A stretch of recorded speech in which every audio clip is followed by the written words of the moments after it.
In Kunar province, along Afghanistan's border with Pakistan, the Taliban calls the shots.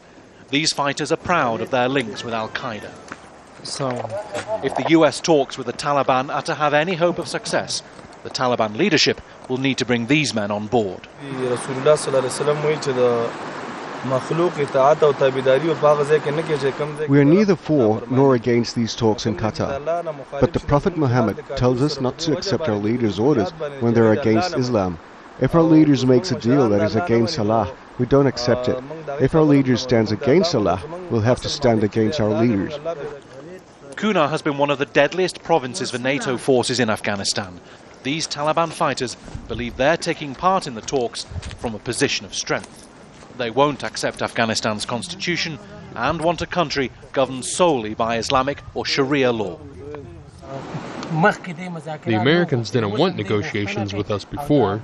Now they want to talk to us. Negotiating is part of our duty, as is fighting. We have shown to the world that we can do both. The foreigners have suffered a lot of casualties here. That's what's persuaded them to talk. They've been shamed in front of the whole world.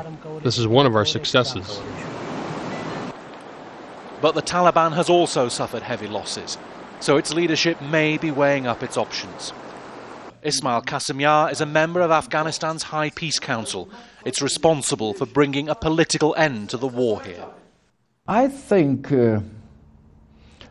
through strength and through military actions, this game is not going to be ended. So the only end game would come through the door of peace and reconciliation. The Taliban fighters are said to be united behind their leader, Mullah Omar. These talks could test the strength of that unity like never before. If the current Taliban leadership is seen as giving way on issues like the constitution, the presence of foreign troops here and the imposition of Sharia law, then there's a risk that a new hardline Taliban leader could emerge and some of those foot soldiers will fall in behind him. Bernard Smith, Al Jazeera, Kabul.